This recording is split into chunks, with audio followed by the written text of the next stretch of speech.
Dun-dun-dun-dun, dun-dun-dun-dun. Me Bros! Welcome to the Me Bro Sports Show. I'm the oldest bro, Scott Meeberg.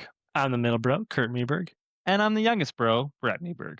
We're three brothers chatting about sports and other stuff. And today we're going to be doing a kind of a bit of a grab bag on a variety of topics in the sports world, including weeks 5 and 6 of the NFL season, Connor McDavid extension, and a college football check-in. But first, I know what everybody's thinking, the real news everybody wants to talk about. What do you guys think about Taylor Swift's new album? Kurt, you know I'm a Taylor Swift fan, but we're going to save our Taylor Swift takes for a future bonus episode. Mine. Thank goodness. Only if the fans are asking for it. We have a lot of Taylor Swift takes. We were talking about it before the show. Don't ask. But what we actually wanted to discuss to kick things off here was the big news out of Edmonton yesterday, Tuesday, October 7th. The Oilers superstar Connor McDavid signed a 2-year, $12.5 million extension. This is notable because he is one of the best hockey players ever, probably top 4, top 5 all time. He's won multiple MVPs. He won the playoff MVP in a losing playoff campaign 2 years ago, and he's set all kinds of records. He was eligible for up to $20 million annually, but he obviously chose to take significantly less money to give the team more cap space and hopefully devote that towards winning. What do you guys think about that? Yeah, I think, again, coming from Edmonton, everyone, I live an hour and a half away from Edmonton right now, but still everyone around me is Oilers fans. And there was a lot of worry that Connor McDavid was not going to be an Edmonton Oiler even a year from now. And I was always like, what are we doing? That's just completely unreasonable, because everyone was saying, well, the Oilers haven't won a cup since he's been there in 10 years. And I just think he's probably done. He's probably tired of the Canadian market or something. He wants to go to the States. And I was like, okay, but if he wants to win a cup, where is he going? Florida? That's the one option. The Oilers have been to back-to-back Stanley Cup finals. What more do you want? He's just got to show up in the Stanley Cup finals, and they got to try to beat Florida. But unless the other option is going to Florida, he's not leaving. And I was right, and I'm surprised that he didn't take a little bit more money, but I think he's done all right. And let's see if we can beat the Florida Panthers in the Cup this year. Yeah, I don't know. I'm almost a little surprised that players don't do this more often in terms of taking a little bit of a discount to stay at home. I understand it's more money, but sometimes, tax laws in different states or different provinces can matter as well for the amount of money they're getting. And if you already have your home and your family in a certain area, it is a fair bit to move. So I understand why he might want to stay in Edmonton. Like Brett said, it is a pretty good situation. The thing that kind of got me, though, is I know that he's a little bit older when it comes to being a hockey player. He's almost the exact same age as me. I think only born about a month earlier than me. But he only took a 2-year deal. Now, I'm not a hockey analyst. I don't really know. But I just think that does say a little bit of something. Maybe it's hey, the Oilers still need to prove that they're going to try to maybe actually put something in the net that can stop a puck. I don't know. They haven't proven they can do that yet since Dwayne Rollison, maybe. I don't know. The GOAT. Classic Dwayne Rollison. Yeah. We all watched that 2006 playoff run, and it was another heartbreaker. I think that's exactly what it is, though, Kurt. He's basically saying, so he's under contract this year, and then he's extended for 2 more years. So basically he's saying we have 3 years to win the Stanley Cup. And, they could do it twice even, maybe 3 times would be insane, but I could see them winning 2 Stanley Cups in the next 3 years.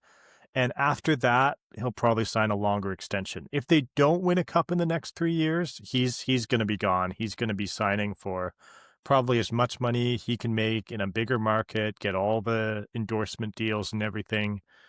But yeah, $12.5 million is a lot of money, obviously, but he's the best player in the league. He's paid the 4th most of any player in the league. His teammate Leon Draisaitl is making $14 million a year.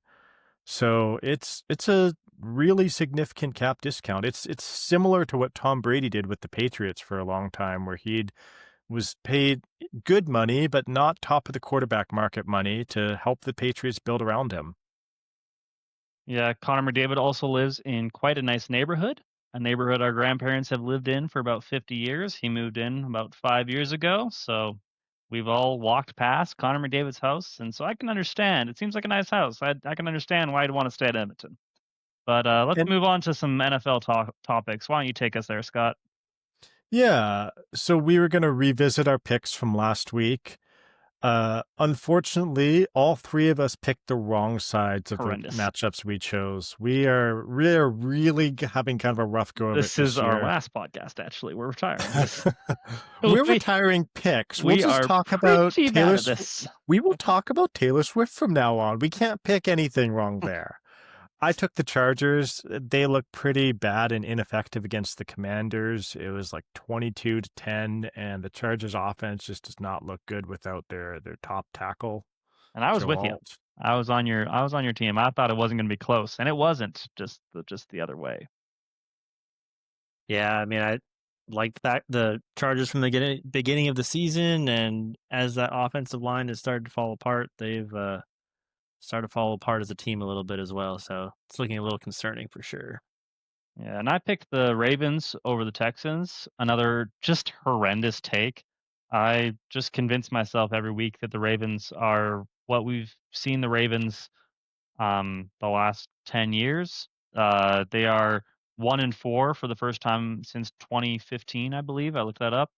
Yeah, I've never seen the Ravens this bad, and I just always expect them to pull it out, and they just got absolutely walloped by the Texans. It was not close. They have given up more points this season than the 2000 Ravens gave up in the entire season, and it has only been 5 games so far.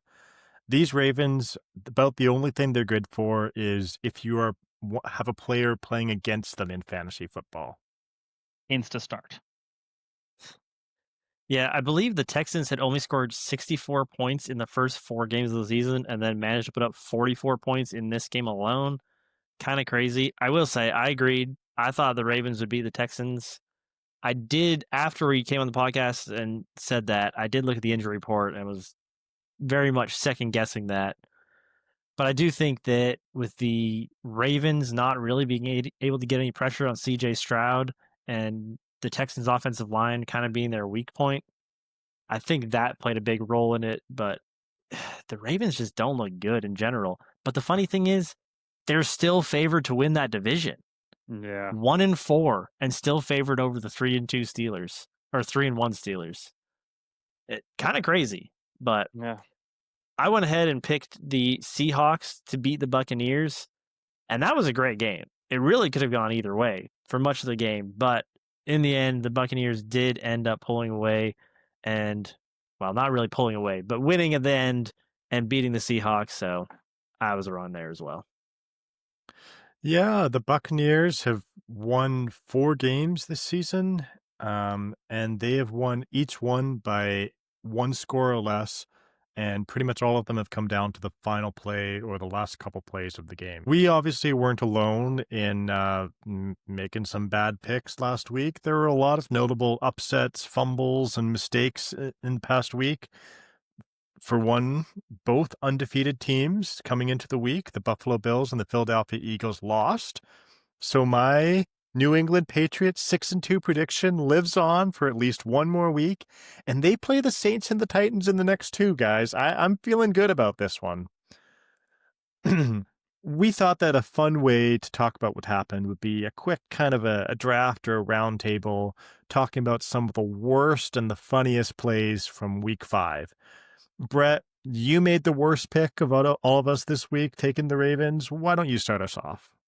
Yeah, I just want to talk about the Eagles Broncos game. Obviously, being an Eagles fan, I watched this game and I was sitting pretty on my couch. I was feeling pretty good. Up, I believe it was 17-3, but it just felt like things were about to fall apart. And boy, did they! The offense didn't look at Saquon Barkley. Saquon Barkley only had 6 touches in this game. I'm sure that's the least he's had in his Eagles career. Actually, I guess I think he had 6 carries. I think he had 2 or 3 catches. So They barely used Saquon Barkley in the second half. Couldn't run on the clock. They're just getting 3 and out after 3 and out. Couldn't connect on deep ball to Jahan Dotson, to AJ Brown.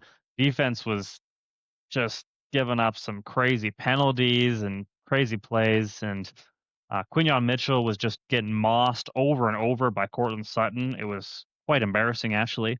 But the two plays that really stuck out are AJ Brown plays. Number one is just AJ Brown slowing down. He completely beats the guy on a kind of seam route, fade route. That was more of a seam. So he just slows down as soon as he gets past the defender. Jalen throws it, and it easily would have been caught for a touchdown to probably put the game away. But AJ just kind of gives up on the play. And then on the Hail Mary, which Jalen Hurts made an incredible effort to throw the Hail Mary and then try to chase down the Hail Mary for the catch. Yeah, I don't know what his goal was I there. love the heart. If it's a bobbler, Jalen Hurts hates losing. Jalen Hurts hates losing more than anyone in the world, I think. He just wants to win, and I respect it. He'll do whatever he can to win the game. And maybe if you get a weird bobbler and it bounces back to the 10-yard line, maybe you run it in. And maybe 5 years from now, that same play will happen, and Jalen will run it in, and we'll all say, well, he did it. But on that Hail Mary, Devonta Smith actually had like a pretty good shot on the ball. He actually had it like really in his hands. And then AJ Brown just kind of grabs Devonta Smith's face mask and just kind of pulls him down with him. He was going for the ball, obviously, but like it's just like, man, AJ, what are you doing? You complain about like getting targets, give you targets, and then it's just a rough game from AJ. The Eagles really deserve to lose this game. I'm almost glad they did. I hope it's a kick in the pants for them. But yeah, it's a bad game. Bad game. It was ugly. AJ Brown played better defense on Devonta Smith in that play than any of the Broncos were. Yeah. What I wanted to pick, Jackson Dart in his second start did not come away with a win. Instead, he gifted Spencer Rattler his first win, which was very nice of him. Yeah, that was He threw real heartwarming. two interceptions and the really, really ugly turnover. He was running the ball up the left side, took off. He kind of hesitated in the backfield and then took off up the left side, and then just kind of inexplicably dropped the ball behind him, just leaving it like a gift there for the Saints players to jump on and obviously take the ball down and score. It was not a good game for Jackson Dart. No. Yeah, he didn't look good in his second game of the year. That's for sure, but we'll see. Maybe he can pick it up. Maybe he'll pick it up against the Eagles this week. Yeah, and then they go and play. I don't remember who it is the next week, but it's another tough defense. And then they play the Eagles. Come back and play the Eagles again. We'll see how that goes. It's a tough road for Jackson. They play the Broncos next week. So I thought it was the Broncos. Eagles. Yeah, that's a good luck, Jackson. Eagles, Broncos, Eagles, 49ers. Mm-hmm. And then he gets the Bears. That might be easier. Yeah, a little bit of a tough stretch there for sure. But the game that I want to talk about, and I think this is the obvious fumble fail of the week, is the Cardinals losing to the Titans. Yep. The Cardinals got up big early and then just gave it away to the Titans. And I've seen some people online say, man, the Cardinals figured it out. This is how to lose a game 101. But I would contend that this is not how to lose a game 101. That makes it sound simple. That makes it sound easy. What the Cardinals did here, this was some high-level losing, guys. Look, if you want to lose a game, maybe fumble a ball, throw an interception. No, that's not what the Cardinals did. The Cardinals decided that, first of all, Amari DeMercado is going to fumble the ball as he's running into the end zone for a touchdown. Okay, you know what? We've seen it happen before. Yeah. We've seen it happen before. We don't need to talk about that anymore. Guys, please hold on to the ball. Like, get through the end zone. Then you can drop the ball. You can do whatever celebration you want. Just hold on to the ball. It's like in baseball. Don't bat flip a ball that doesn't leave the stadium. You better be sprinting out of the box. I don't want to see guys drop the ball before they're in the end zone anymore. I get L'Jarius Sneed was on his arm, kind of hit the ball a little bit. Just hold on to it. You need to make one more step. Not only that, then Kyler gets hit in the face with the snap from the center, fumbles it that way. To be fair, that's a normal quarterback's chest. But the That center's is. been snapping to Kyler the whole season. You can't use that excuse. He just went Again, back to college. this is some high level losing. So they then proceeded to intercept Cam Ward in the Titans. Good, you'd think. That would be a way you would not lose a game. But no, they decided to intercept, then fumble the ball. And if that wasn't enough, they kicked the fumble into the end zone, their own end zone, for the Titans to fall on it for a touchdown. That is high level losing, guys. If you haven't watched this game, don't watch it, but just watch the fail lights. I don't know if that's a thing, but it can The be a low thing lights. now. Yeah. That would be it. Yes. Yeah. Not only that, there was also the play where Kyler, I don't know what he was doing. He was running for his life and just inexplicably dropped the ball. I just kind of flung it at the ground. I don't know. It was bad. The Cardinals, I don't think are bad, but they're definitely not good, and they definitely don't want to win football games. And then the Cardinals also fined Jonathan Gannon like $100,000 for yelling at Amari DiMercato. I don't Well, know. he smacked him in the shoulder pads on the sidelines, which is, not ideal, but also the guy ran 72 yards and couldn't hold on to the ball in the 73rd yard there. Yeah, that game was a comedy of errors all around. I'm a minor football referee, as you guys know, our listeners don't. I have watched 13-year-olds play better games than the Cardinals did this past weekend.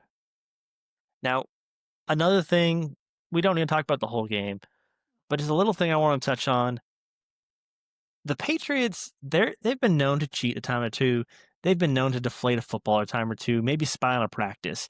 Ramondre Stevenson is doing the opposite. I swear, this man puts Vaseline on his arms before he goes into the game. Like, what is he doing? How does he keep on fumbling the football? He's also holding something of Rabel's hostage.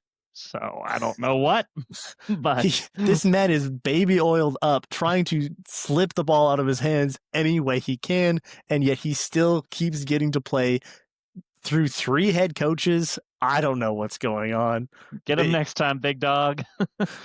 He's good for a fumble a game at this point. Keep that bench seat warm, TreVeyon Henderson. Yeah, I would really appreciate if Ramondre would keep fumbling, if only for my TreVeyon Henderson fantasy stock to actually be worth something. I wanted to talk a little bit about the Bengals and Lions game. The Lions stomped all over the Bengals. It was never really close. Jamar Chase did catch 2 touchdowns, which was a good, positive thing. Unfortunately, he had 3 tackles after Jake Browning threw 3 picks. So when your star receiver has more tackles than touchdowns in a game, that is never a good thing. I think he led the Bengals in tackles. I thought I saw that somewhere. You can keep talking. I'm looking it up. You can keep talking. I'm not sure, but I will tell you a number of players. I did look this up. Jamar Chase has 5 tackles on the season. That is more tackles than Khalil Mack, Jalen Johnson, Dante Fowler, Grady Jarrett. It's more tackles than Storm Duck, who we talked about a few weeks ago, Mozzie Smith. It is more tackles than rookies Shamar Stewart, James Pierce Jr., Derek Harmon. He's tied with Braden Fisk. He's tied with Kyle Van Noy and Jadeveon Clowney.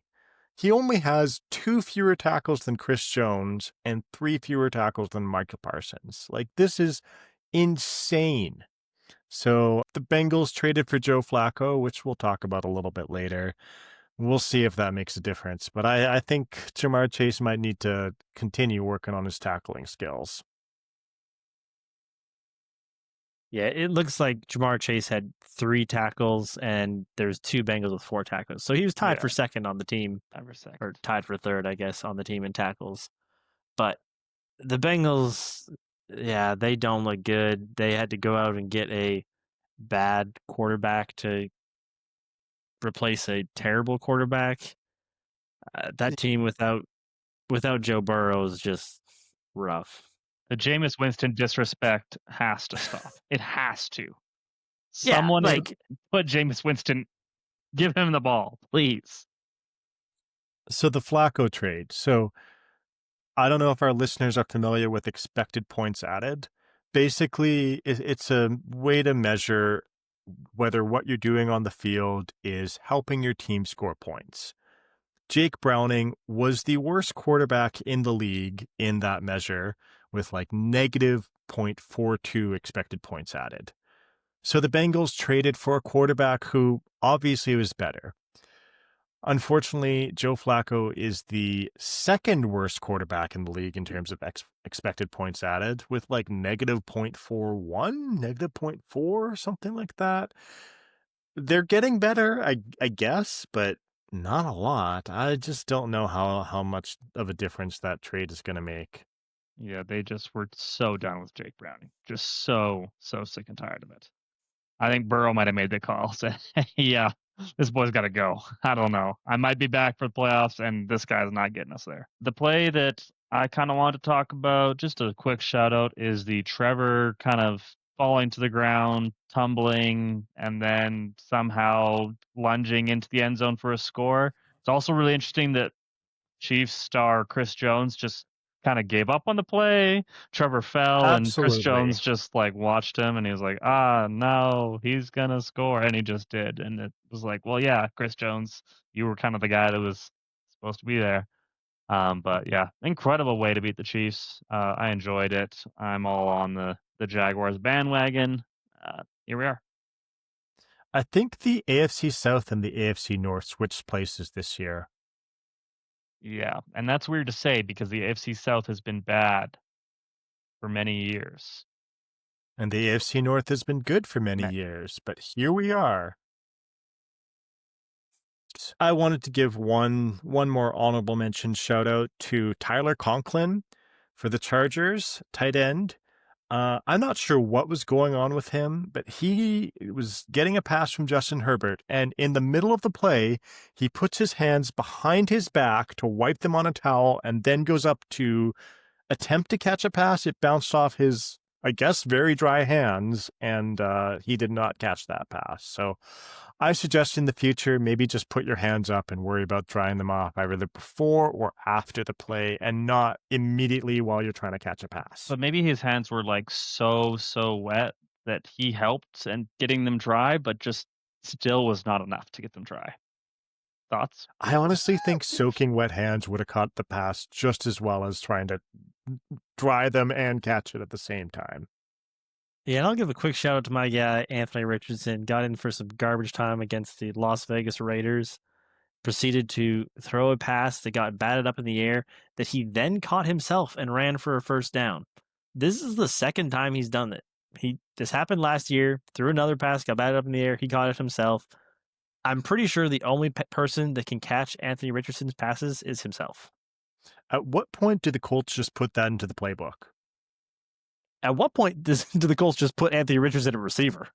Because he can catch a pass, he just can't throw it. Yeah, Running people were back, saying Lamar should be a receiver. I think Anthony Richardson actually might be. Look, there is a well documented history of Florida quarterbacks turning into tight ends in the pros.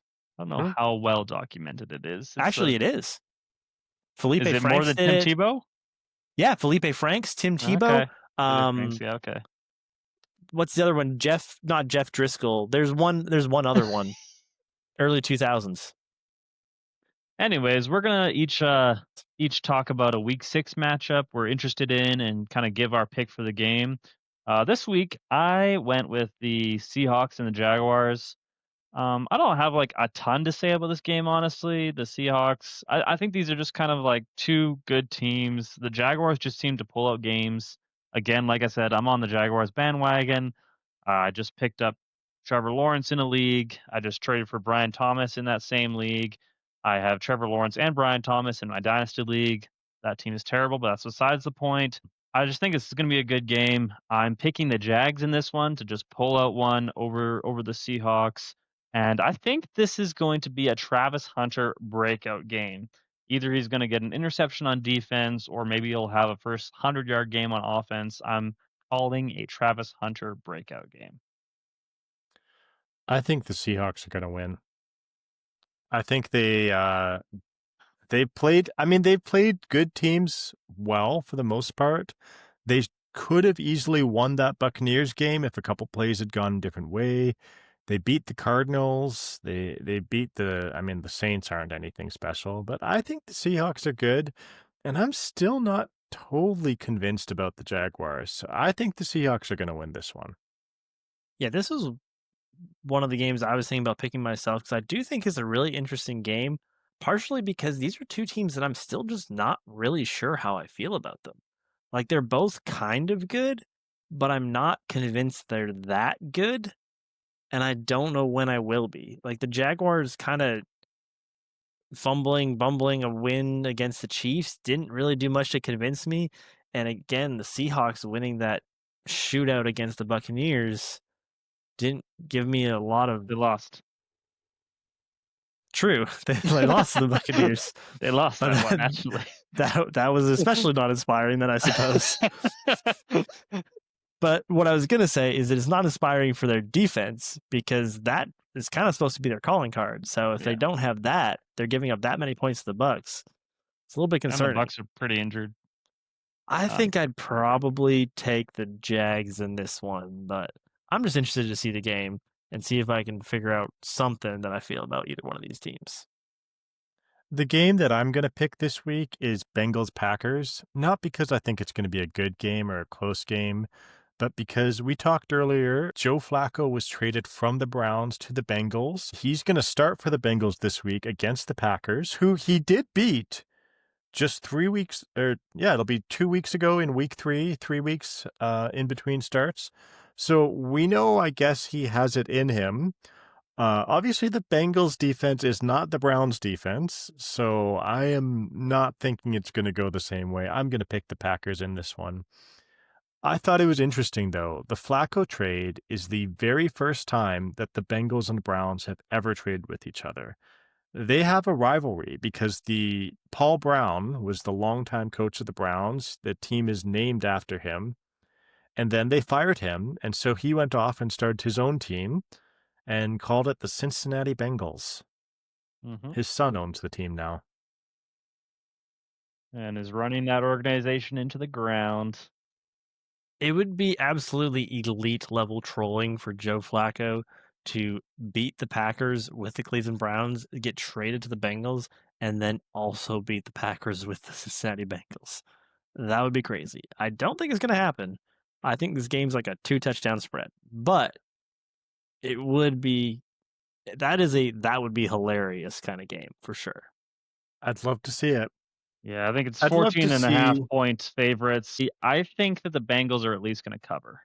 I don't Yeah, know if I can quite pick them to win, but I think Joe Flacco is just going to throw it up to Jamar Chase and Teagan's enough that, and not Jake Browning style, actually throw it to them.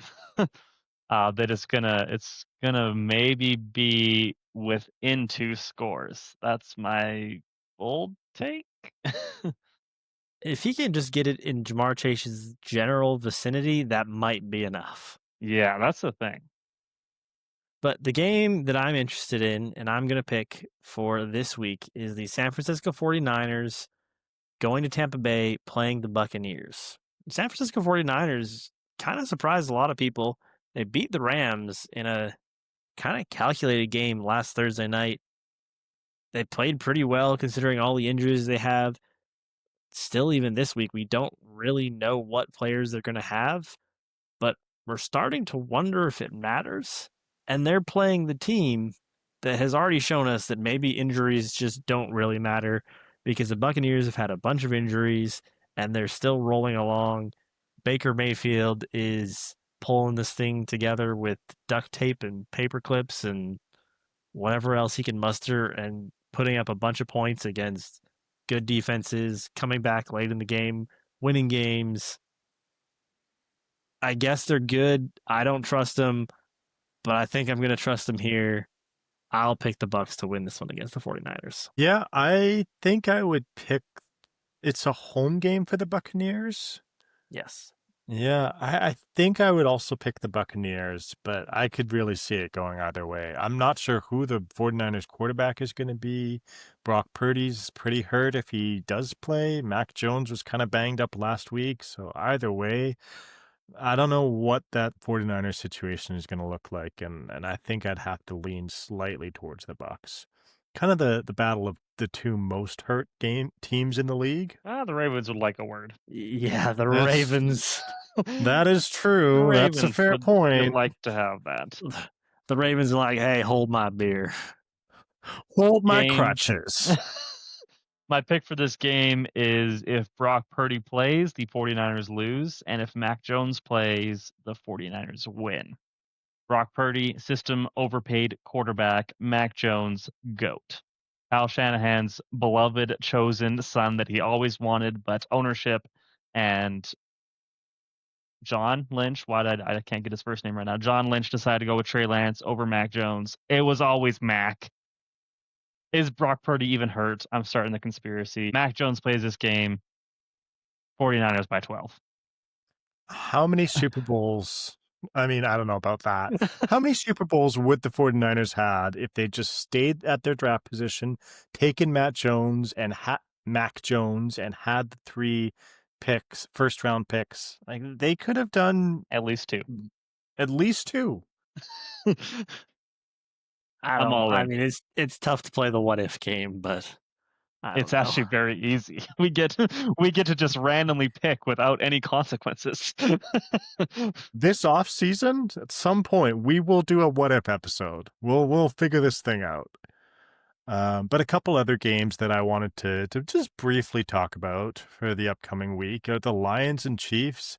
The Lions are rolling. The Chiefs are careening down in flames. I'm not quite sure what's going on there.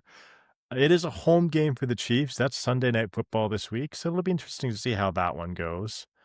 The other one that I wanted to highlight here is the battle of the fumble touchback teams. The Colts 2 weeks ago, Adonai Mitchell ran it into the end zone and fumbled.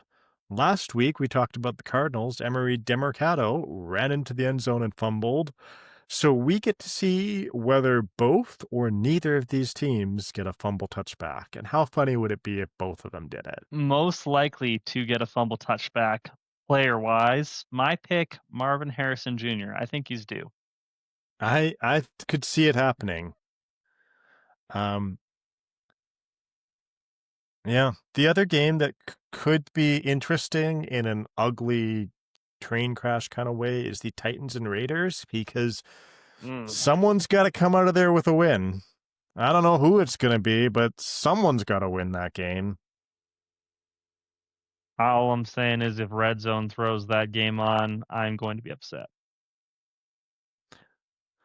We'll see the scores. And I don't know how many scores they're going to be. It could be a 6-3 game there. Hey, Geno Smith's going to throw the ball somewhere. It may not be to his own team, but he's going to throw it. That man is not afraid to throw a football. Yeah. Geno Smith is true. shaping up for a Jameis Winston season here. Oh, Yeah, Jameis. without the touchdowns. Hate to see it. Yeah, it's very, very true. Well, one thing we wanted to do, we love our listeners on the Me Bro Sports Show. So we've heard you guys. We wanted to go ahead and talk a little bit about college football here right at the end of the episode. Just do a little bit of a check in on how the season's going, touch on a few of the major storylines. I know Brett and Scott don't follow it quite as closely as I do. So I kind of wanted to lead it off by saying a few of, I think, the most interesting things from the season so far this year. I think the most interesting, probably biggest storyline so far this year is the University of Texas and Arch Manning in particular, starting out the season as the number one team in the AP poll, and they now are completely out of the AP poll altogether, not even in the top 25. If they happen to finish the year outside of the top 25, it would be the first time since 2012 the team has started the year number one and then has not finished ranked at all in the AP poll. This looked like a good team. The defense has still been good, and unfortunately, the thing that's let them down is the quarterback. Arch Manning, the nephew of Eli and Peyton, has not looked good at all through 5 games of the season. Have you guys caught any Arch Manning? What do you guys think? I haven't seen a lot of it. I mean, most of what I'm familiar with Arch Manning was the hype. Like, he was incredibly hyped. He was the Heisman favorite coming into the season, or at least one of the Heisman favorites. I mean, I saw him flexing over someone from Sam Houston State or something. Obviously, they won that game 55 nothing, but I think they were expected to win that game. I don't know. I haven't really seen any of his plays. Is he just like throwing interceptions? Is he missing receivers? Like, what is it? Yeah, I watched the Ohio State Texas game. I don't know if I've caught another game from him. I do think the context that is often missing with the Arch Manning conversations is this is just not the same Texas team. Like the offensive line is just not as good as it was last year. The receivers are not as good as they were last year. It's just a different Texas team, and he is part of the problem, but he's not the full problem. Yeah, he's thrown some interceptions for sure. I think he's got 5 interceptions on the season. He threw 2 In just this past six week against games? Florida. 5 games, 1 per game. It's not great. Not But great. 2 of them were this last week against Florida and the upset. Florida does have a good defense, so there's that, but more so, I just feel like he's just not seeing it down the field. He's not hitting open receivers. They do have some decent receivers at Texas. Like, they've recruited well. They've had some really high end recruiting classes, but he's just not able to hit open guys. Like, his completion percentage this year, other than Sam Houston State, has been, I mean, 55%. It's not good. They play Oklahoma this week in the Red River rivalry. How have the Sooners been doing? Yeah, so I'd say that's possibly the game of the week, maybe the most interesting. There's some other top 25 matchups that we can talk about as well, but the Red River rivalry is always a good game. You never really know who's going to win it. There have been years where it's a double digit spread and the underdog comes out ahead, so never really know what's going to happen. This year, despite Texas being outside the top 25, they're actually favored by 1.5 points when Oklahoma is ranked number 6. They've got John Mateer as their starting quarterback. In the transfer portal, John Mateer was the highest rated transfer portal quarterback. He was kind of the guy that everybody wanted. Some scouts actually have John Mateer as their top quarterback in this draft class coming into the season. I don't think he's quite lived up to that, but some scouts still really do like him. And they're a 5-0 team coming into Austin, Texas, and still they're actually expected to lose based on the spread to Arch Manning and a Texas defense that has been really good. So we'll see what happens. I think it actually could be a pretty good game. I just don't know. Brent Venables and his Oklahoma defense could give Arch Manning some problems yet again. Where did Mateer transfer from? Washington State. Okay. Yeah, I mean the other thing that's interesting to me is when I look at the odds to win the national championship, despite Texas being out of the top 25, they still have about the eighth best odds here. So I don't know if that's just a factor of people still betting on them, still thinking they have a chance. The sports books are keeping the odds up there, but win or lose, Texas and Arch Manning are going to get a lot of attention. Do we want to pick the Red River rivalry? I think, not knowing a lot, but I'm just gonna go out on a limb and take Oklahoma here. Yeah, I'm all about Oklahoma. I don't think Texas just has what it takes right now. It's not looking good for them, and John Mateer is looking pretty good. So Yeah, I don't think John Mateer has been stellar so far this year. I don't think he's even quite lived up to what some people thought he would be, but I think he's been good enough, obviously, as evidenced by Oklahoma's 5-0 start to the season. And Arch Manning has not been good enough. And so I think with that being said, I'm going to join you guys. I would pick Oklahoma to win here. I honestly don't even know if it'll be super close. I could see Oklahoma maybe by a touchdown, but do you have any things you want to talk about with college, Brett? Yeah, I am a college football fan in the sense that, well, let me just give you my thoughts on college football. I don't love most of the college football games on a weekly basis just because there's so many like unranked teams versus top ranked teams, a lot of blowouts. I'm not here for it. The only time I will watch a college football game is if there's two top 10, or top 15 ranked teams. And so this week there has Oregon versus Indiana, and Heisman favorite Dante Moore. Again, some people have John Mateer as the top quarterback in this upcoming class. A lot of them, I think consensus has kind of gone to Dante Moore, Heisman favorite, and also the projected number one overall pick in many people's minds against Fernando Mendoza, who's been playing very good in for Indiana. So we got Oregon versus Indiana this week. I think it's going to be, I think it's going to be a good game. I do think that Oregon's going to come out on top. Um, but yeah, I think it's gonna be an interesting matchup. Yeah, so Oregon is the number 3 ranked team right now, and Indiana is 7. So this is one of these games that will matter a lot when it comes down to the final college football playoff rankings.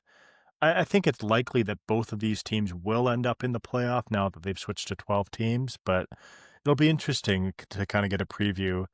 Oregon, going back to the national championship odds, they have the second best odds behind presumptive favor Ohio State. Ohio State's favored by quite a bit more, and then Oregon's not too far behind, and then everyone else is a lot further back. Indiana's right now about 13th. They're in the same range as Penn State, Texas Tech, Notre Dame, like teams like that that are, good but have some questions. Penn State's a storyline I don't know how much we want to touch on, but I've heard that they've had quite a major collapse Drew the Aller last. has not looked incredible. Yeah, they had a big upset against a terrible UCLA team this week. But yeah, the Oregon Indiana game I think should be a pretty interesting game. Oregon is favored by 7.5 points in that one. And I think when it comes to college football, what I tend to do is there's some teams that it seems like they just can't beat good teams. They're good enough to be at the near the top, in the top 25 in the college football playoff conversation, but they can never quite get over the hump. And I think part of that comes down to the talent level. In college, it's just tough to do anything if you can't recruit guys that are good enough to go up against some of those top high level teams. And I think Indiana is kind of in that bucket. So I think, unfortunately, with Indiana, I'm probably not ever going to pick them to beat one of these top 5, top 10 teams until I actually see them do it.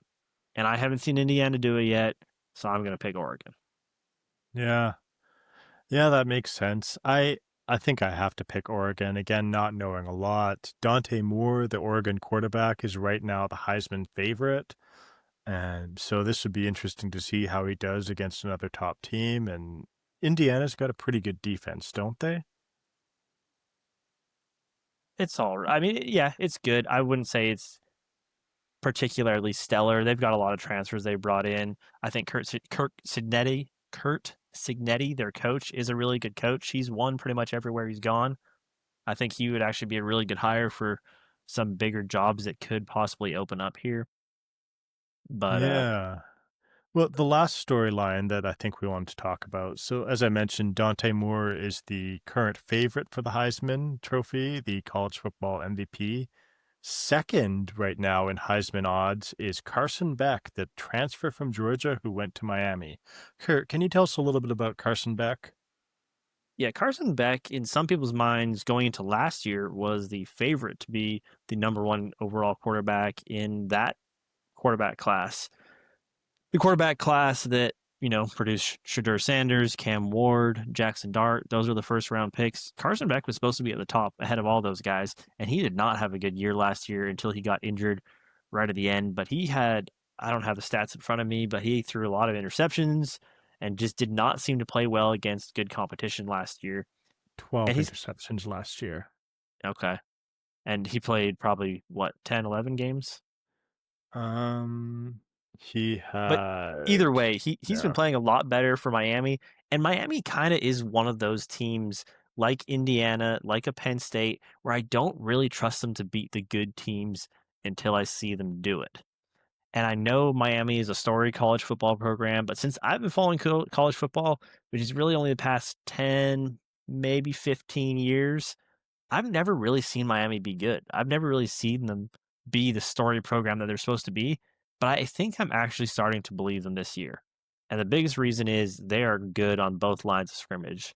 The offensive line looks really good, and the defensive line, led by Ruben Bain Jr., which is possibly, it looks like the number one overall prospect in the NFL draft.